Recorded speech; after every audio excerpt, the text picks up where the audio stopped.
சற்று முன் மோடியை சந்தித்து ராஜினாமா செய்தார் ஆளுநர் ரவி. உச்சகட்ட பரபரப்பில் டெல்லி தலைமை. சமீபமாக தமிழக ஆளுநர் ரவி அரசு சட்டசபையில் நிறைவேற்றும் மசோதாக்களை நிறைவேற்றாமல் இருப்பதாக குற்றம் சாட்டி தமிழக அரசோ உச்சநீதிமன்றத்தில் மனு தாக்கல் செய்திருந்தது.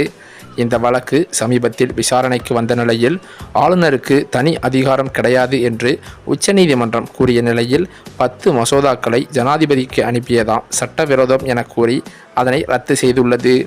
பின்னரோ அந்த 10 மசோதாக்களும் தங்களுடைய சிறப்பு அதிகாரத்தை பயன்படுத்தி ஒப்புதல் வழங்கியதோடு மசோதாக்கள் மீது இன்னும் 90 நாட்களுக்குள் ஆளுநர் நல்ல முடிவை எடுக்க வேண்டும் என்றும் கூறியிருக்கிறது. இந்த சூழ்நிலையிலோ முதலமைச்சர் மு.க. ஸ்டாலின் தற்போது ஆளுநர் ரவி மீது குற்றம் சாட்டியுள்ளார். அதாவது தஞ்சாவூர் கலைஞர் பல்கலைக்கழக மசோதாவை பேரவையில் நிறைவேற்றி 40 நாட்களும் ஆகிவிட்டது. ஆனால் இன்னும் அதற்கு ஆளுநர் ரவி ஒப்புதல் தரவில்லை. சந்திக்க நேரம் கொடுத்தால் மசோதாவை குறித்து கேட்பார்கள் என்று கூட பயந்து போய் உயர்கல்வித்துறை அமைச்சருக்கு நேரம் தராமல் இழுத்தடிக்கிறார் என்று குற்றம் சாட்டினார்.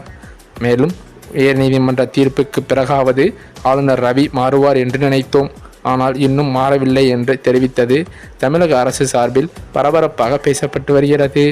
மேலும் அது மட்டுமில்லாமல் ஏற்கனவே தமிழ்நாட்டை பொறுத்தவரையில் தமிழக அரசிற்கும் ஆளுநர் ரவிக்கும் மோதல் போக்குதான் நிலவி கொண்டு வருகிறது. அது தற்போது பூதாகரமாக வெடித்துள்ளது. தமிழகம் முழுவதுமாக பரபரப்பாக பேசப்படுகிறது. ஏனென்றால் உச்சநீதிமன்ற தீர்ப்புக்கு பிறகாவது ஆளுநர் RN ரவி மாறவில்லை என்றும் முதல்வர் மு.க. ஸ்டாலின் கூறியதுதான் போது. அதாவது தஞ்சாவூர் வந்துள்ள முதலமைச்சர் மு.க. ஸ்டாலின் அவர்கள் தஞ்சை அரசு சரபோஜி கல்லூரியில் நடைபெறும் நலத்திட்ட உதவிகள் வழங்கும் விழாவில் கலந்து கொண்டு பேசியிருக்கிறார். தஞ்சை மாவட்டத்திற்கு பல்வேறு அறிவிப்புகளையும் வெளியிட்டிருக்கிறார் என்பதும் குறிப்பிடத்தக்கது. நிகழ்ச்சியில் பேசிய முதலமைச்சர் மு.க. ஸ்டாலின் அவர்கள் தஞ்சாவூர் மாவட்டத்தில் கும்பகோணத்தில் கலைஞர் பல்கலைக்கழகம் அமைக்கும் மசோதாவை சட்டப்பேரவையில் ஒருமனதாக நிறைவேற்றி ஆளுநருக்கும் அனுப்பி வைத்துள்ளோம். தஞ்சை மாவட்ட மாணவர்களின் உயர்கல்விக்கு உதவும் மசோதாவுக்கு இன்று வரை ஆளுநர் ஒப்புதல் தரவில்லை. நாங்களும் அனுப்பிய அன்றைக்கே அவர் ஒப்புதல் தந்திருந்தால் இந்த நிகழ்ச்சியில் அடிக்கல் நாட்டியிருக்கலாம். ஆனால் கடந்த மே 2ஆம் தேதி அனுப்பிய நிலையில் 40 நாளுக்கு மேல் ஆகிவிட்டது. ஆளுநர் இன்னும் ஒப்புதல் தராதது பெரும் சர்ச்சையை தான் கிளப்பியிருக்கிறது.